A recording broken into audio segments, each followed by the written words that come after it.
Manifesto of the Apriorian Rationalist. A manifesto is a public declaration of the opinions, policies and goals of a group. The Manifesto of the Apriorian Rationalists lays out the principles and practices of Apriorian rationalism.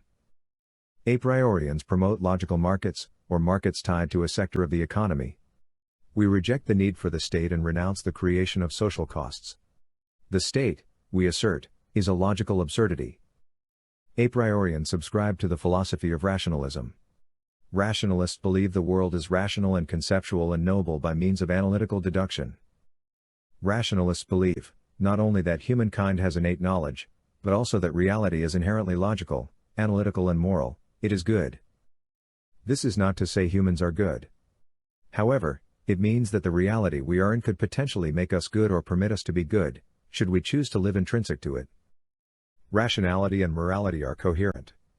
Reason is reflected in mathematics and contains a quantitative correlate. The quantification of reason is based on the economic value of our choices, as defined and established in a free market, a market that tends towards what is good. In this sense, or understanding, creating the most value for the world, is the highest good.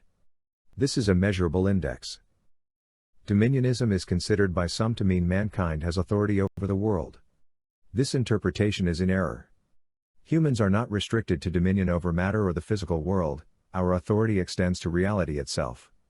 We create reality, in that we assign value to what we create. Reality is applied reason.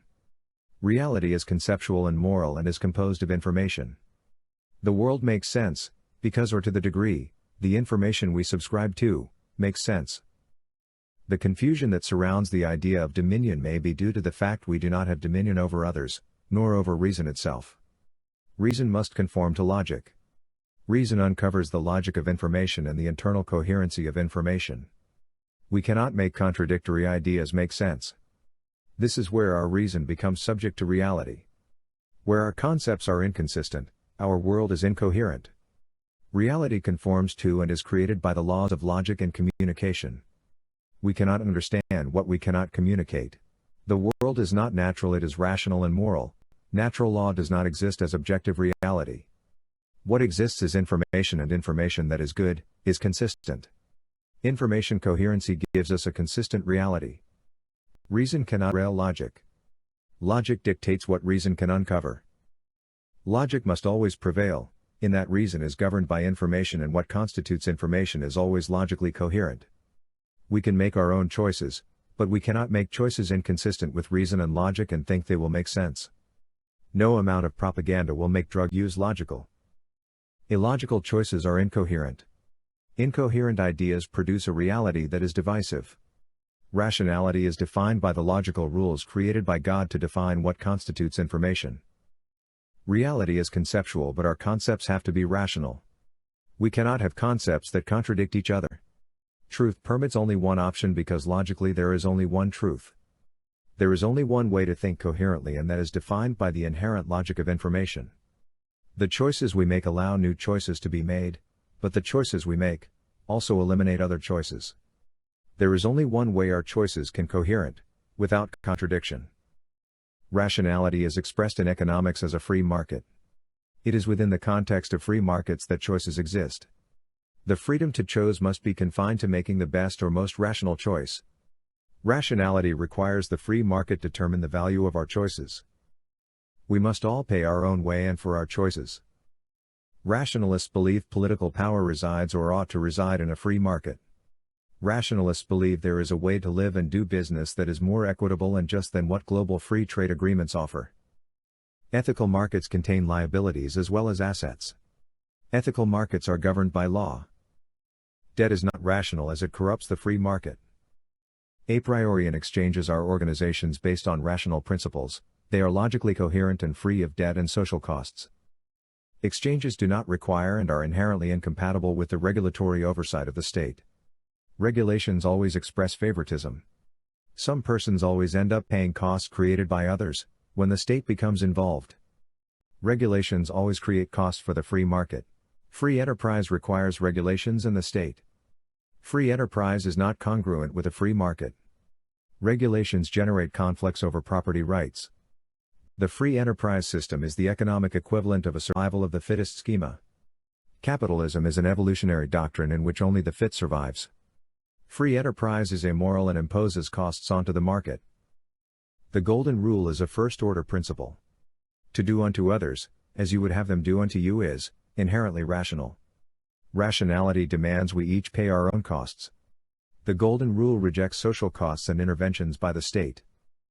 Right and wrong is defined by the coherency of our thinking. We cannot unilaterally impose our values on others. We cannot impose logical and moral coherency on information. Reality is dictated by the logic that governs what makes sense, because when and if we create a contradiction, we are in error. Apriorian rationalists believe the value of the planet provides an objective guide to truth. Rationality is defined by the degree we, as a people, do that which generates prosperity. The truth is inversely proportional to the level of our social costs. We are not just Christians, we are entrepreneurs. As entrepreneurs, we are to exercise responsibility, not only over the planet, but over reality itself. As social costs decline, prosperity increases. But we have to live logically and by the truth that makes logical sense. Right and wrong are defined by the impact an action has on a community and on the planet, in a more general sense. Secular morality rests on social mores and legal statements that have no objective framework. Entrepreneurs require freedom of choice and the absence of authoritarianism to make rational choices that produce prosperity. Rationality cannot be legislated. No one can define what is right for others or even what is right in every context. Our individual actions in context define right from wrong. Ethical markets governed by a regulatory state cannot provide mankind with a conceptually congruent society. We need a more objective foundation on which to build a prosperous society. Right actions are aligned with the operations of the free market. Actions lead to a decline in value and an increase in conflict. Wrong actions pit one part of the community against the other. The state is the source of all social costs. Free exchanges are entrepreneur-operated free markets that utilize a currency issued by the market in response to market pressures. The prefer is a currency created by market activity and indeed, its value is tied to the prosperity of the market. The prefer is issued and backed by market value, that is by the internal equity of the market. When we clean our own house, we create value, but it is not market value, we create personal value. When we create value by cleaning the house of other people, the community is made richer.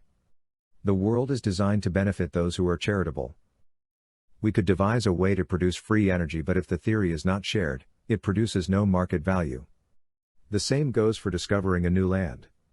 If the information is not shared, you cannot be credited with the discovery. The credit has to go to the one who puts the information onto the market. The discovery goes to the person who enriched the community and the world, not the one who attempts to benefit only himself.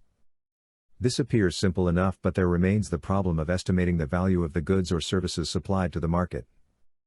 When we own land as a personal fiefdom, it behooves us to make as much money as we can off of it. This might be exploiting its resources, this might destroy the land and make no one but our own business wealthy. It is the community that must pay the costs, and so it is the community that takes the risk, the community therefore ought to reap the rewards. The use of prefers makes this possible.